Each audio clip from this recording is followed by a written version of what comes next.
Welcome to the final part of our 4-part series where we've been building an app to store and share important family stories with FlutterFlow. We've come a long way from the essential setup in part 1 to incorporating audio recording and transcription in part 2, and then engaging animations and dynamic components in part 3.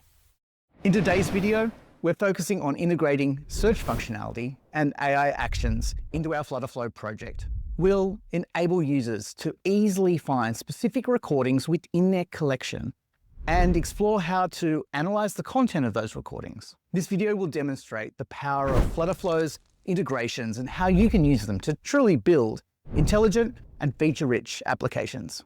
So let's finish strong and make our legacy app not just a memory, but an essential part of family history. FlutterFlow has an amazing new tool called AI Agent Builder. It allows you to integrate AI capabilities securely without ever having to construct your own API call or use custom code. AI Agent Access is tailored to your FlutterFlow plan, and it's available on standard plans and above. As you'd expect, these agents can be customized with specific instructions, but are far more integrated into FlutterFlow as you're able to dictate the inputs and outputs an AI agent is going to produce in the familiar FlutterFlow environment. Let me show you how easy it is to use agents to get a summary of every user's entry once they've recorded it. You'll find AI agents in the side panel. Click on the AI Agents button and create a new agent. AI agents tend to be centered around a model and a task. So when you're giving it a name, to aid in its recognizability later on, you might want to consider including its model and task in the title. Next, I find it's easiest to head straight across to the model settings so you can set the AI provider you're looking for and the model that best suits your needs. If you're using the OpenAI or Anthropic AI models, you'll need an API key. You'll find this at playground.openai.com or at console.anthropic.com.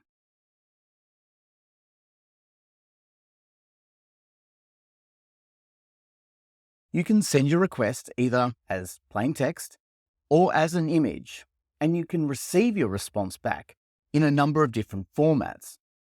For example, you can just receive plain text. You could receive the response in Markdown, which you could then use FlutterFlow's Markdown widget to display nicely in your app, or you can choose to receive a structured JSON response. For our AI summary in Legacy, we're going to want our AI agent to always return a structured response. So we can pass that and place it in our UI in the sections that we need it. It'll also make it easy for storing in our database. Below that are some model parameters which will be familiar to you if you've ever used any of these models outside of the API call method. The most important one is probably temperature, which will define how creative your model's response is. A 0 is very prescriptive and a 1 is extremely creative. For the most part, these are fine left as defaults. Next, you'll want to give your AI agent a description. Now, this is just an internal description. It's actually just for you and your development team, and it won't be sent to any AI model.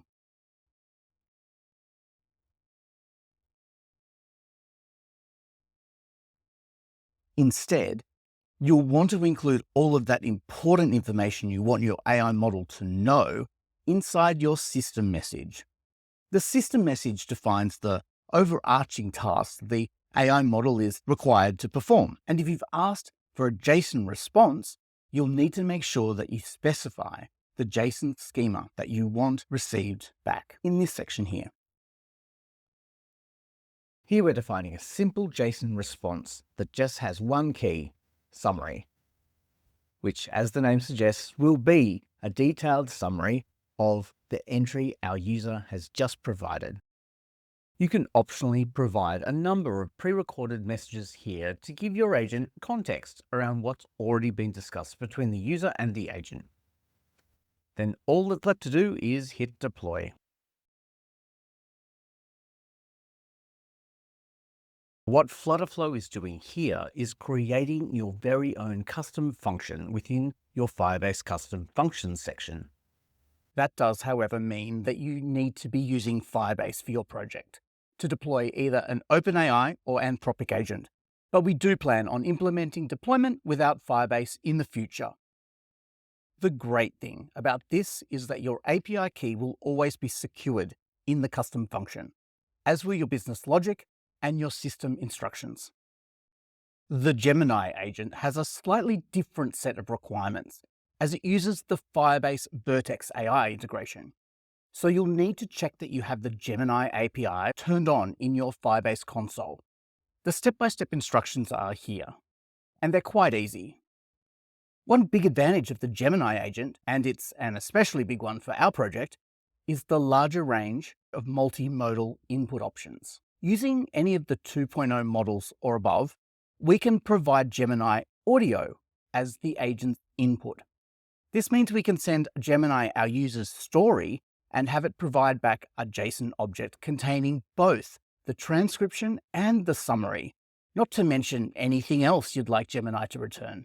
Think about things like some sentiment analysis, a list of topics covered, places mentioned, and much, much more. This removes the previous individual transcription step entirely and saves our users a bit of waiting time. It does mean, however, that our action flow editor needs a bit of work. As you know, we've got a button here which initiates the recording of our user's story.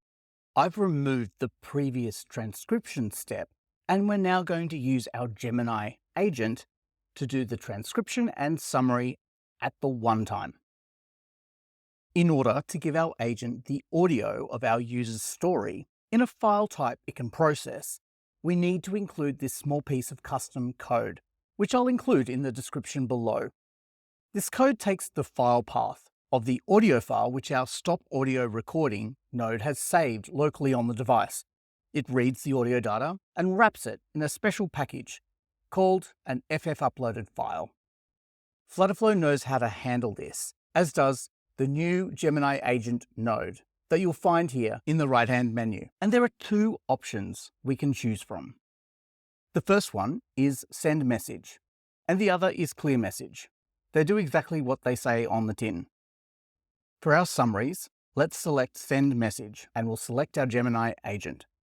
The first thing you'll do is give your agent a conversation ID. The conversation ID is what each agent will use to track the individual conversations it's having with all of your users. So it's incredibly powerful. Because we've structured our data model across 3 levels, we effectively have 3 different options for the way that we can provide our conversation ID. By being smart about the way we set the conversation ID, we can dramatically change the output that we get from our agent. For example, we could provide every single entry the user has made, regardless of era, by having the same conversational ID every single time. For example, we could set the conversational ID to be the user's user ID. Similarly, we could provide all answers within a specific era by providing the conversational ID as the era ID. That would mean every response that came back from our agent may or may not reference other entries contained within the same era. Finally, we could provide just the answers recorded under the specific entry ID, meaning that the agent will only ever have knowledge of the question that's been asked. And this is what we'll use for legacy. There is, of course, a fourth option, which is to give no conversation ID to your agent at all.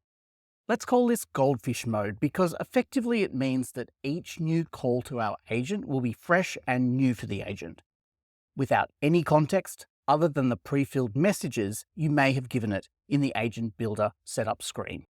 The difference between option 3 and option 4 is that should a user go back and add something to their entry, not that we have that facility built in at the moment, but we could, The agent would have knowledge of both entries under that one entry ID. In short, one of the greatest things about FlutterFlow's Agent Builder is that it makes it really easy to give your agent the history and context you already have stored as part of your FlutterFlow project without the added complexity of an API call. Let's finish off the rest of our Action Flow Editor nodes. Below our AI agent node, we're updating the page state. This will show our user where we're at in the transcription and summarization process. Once that's out of the way, we can update our database. Here we're creating our entry for the user. We're providing the question ID from the parameter. We're entering a created by user ID, which is the authenticated user's user ID, a start time from our page state variable, and end time, which is the current time, our audio from our upload media to Firestore node, the question text for reference, and this comes from the question document that we've queried, the question index, which is equal to the page view that we're currently on, the name of the user providing the entry, which is the display name, and last but not least, our transcription, which comes from our agent. And because our agent is providing a structured JSON response, we know that it will always be at the JSON path, which is $.transcription. Similarly, with the summary, we know that it will always be at the $.summary JSON path. And once that's all complete, we'll reset the record date time as well as the state.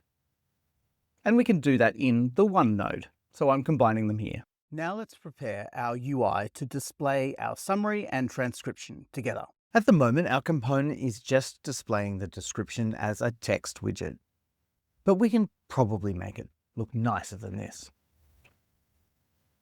The expandable widget has a collapsed view and an expanded view, and it will allow us to show the first line of our summary and the first line of our transcription and allow the user to click on it to expand to see the full text transcript or the full text summary. So here we've added an expandable widget and we're going to provide it with the summary field from our entries collection and also give it a default value. As you see here, we have to set up both the collapsed and the expanded views.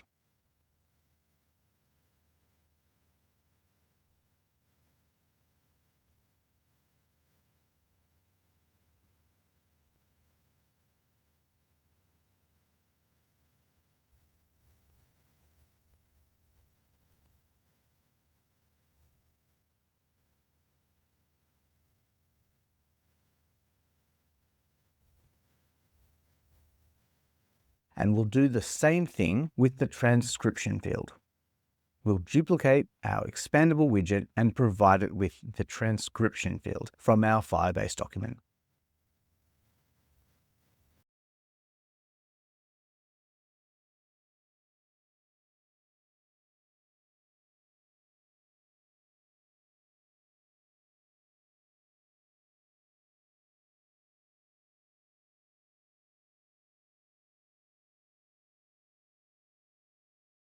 By default, the expandable widget has a height of 200 pixels. We can remove that because we have access to the implicit animation field, which will expand our container to the full width that's required over the time period that we define.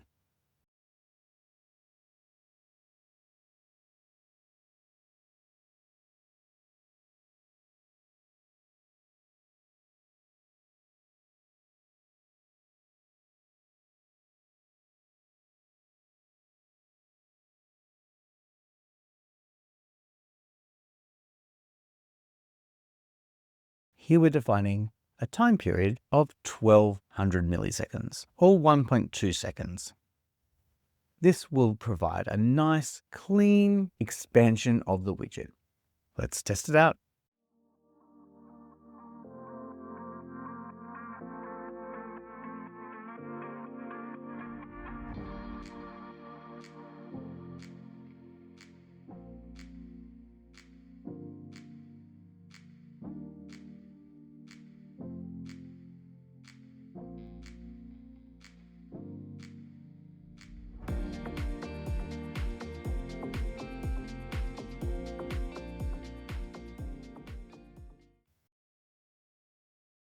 A comprehensive, fast, and accurate search function within an app can be that piece that sets your app apart from the pack.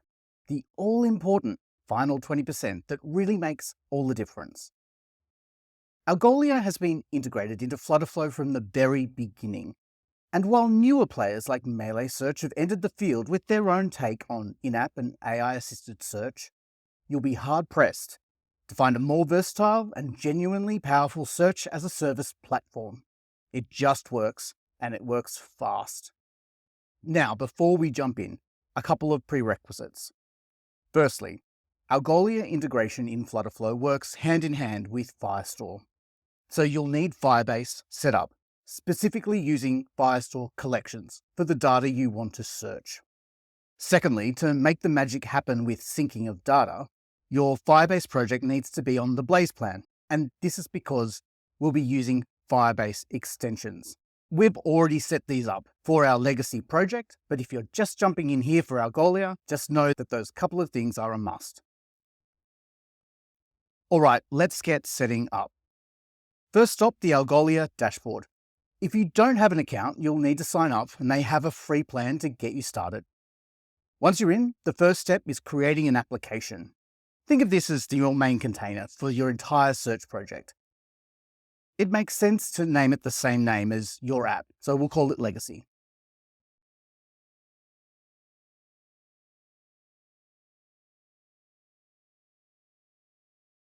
Next up, we need an index. An index is where your searchable data actually lives within Algolia. The crucial part here is to name your index exactly the same as the Firestore collection you want to search. So for Legacy, we'll want to be searching the entries collection, so our Algolia index must also be named entries. Now we need a way for Firebase and FlutterFlow to talk securely to Algolia. For that, we generate an API key. Head over to the API keys section in Algolia settings. Make sure you grant the necessary permissions. The documentation lists them out, but they're add object, browse, delete index, delete object, settings, edit settings, list indices, and usage. Give it a description,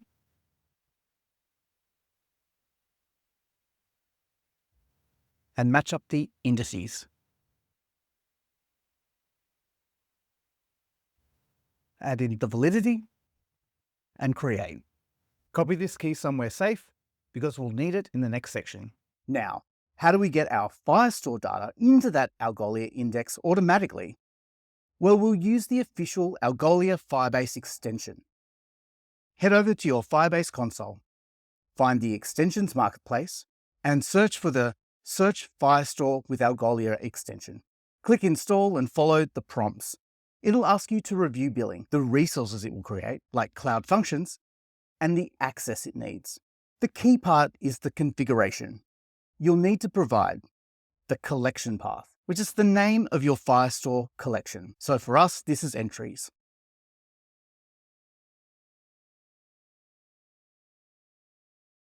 Which fields within your collection you want to index if you don't want to index everything.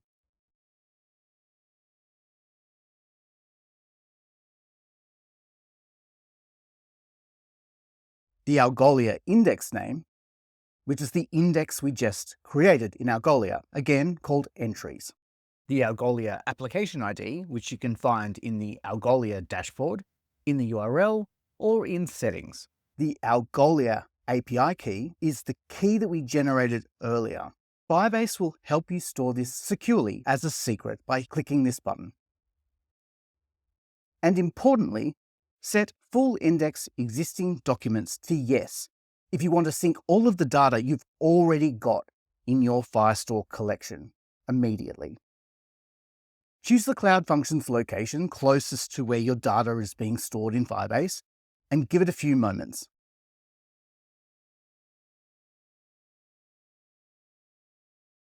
Brilliant!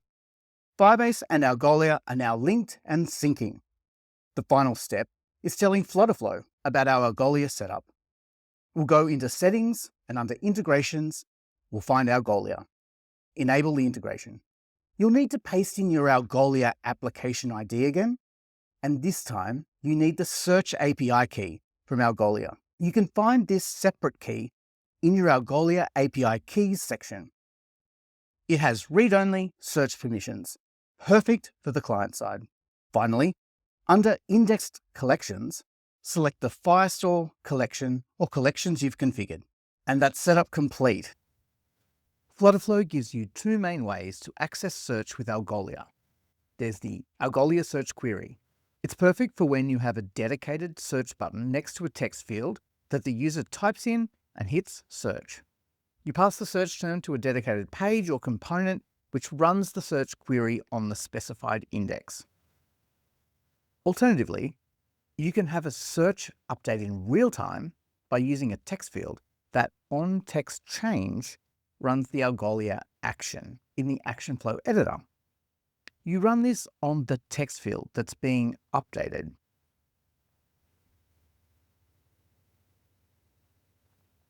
Which then updates a multi-child widget, such as a list view, giving you that super slick Google-like search experience.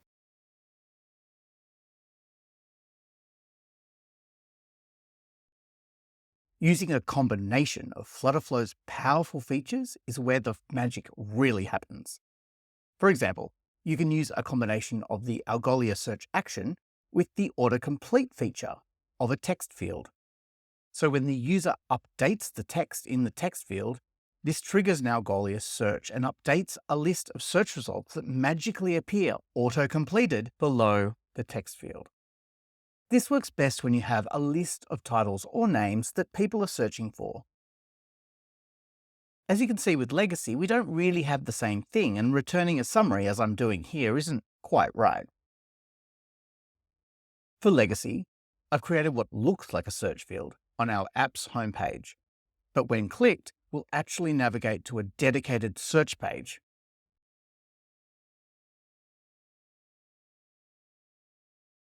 And this search page has the real search field with an autofocus applied. The autofocus will automatically put the text field in focus when the page loads. This means that the user will be shown their keyboard. The user, being prompted with a keyboard, will enter a search term.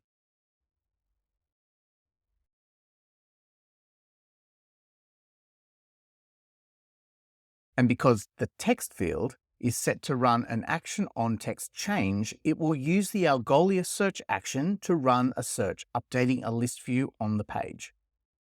In the list view, I'm reusing our entries component to show each search result.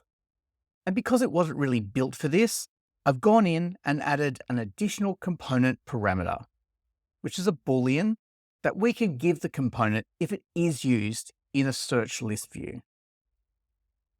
This will show the summary in the search results.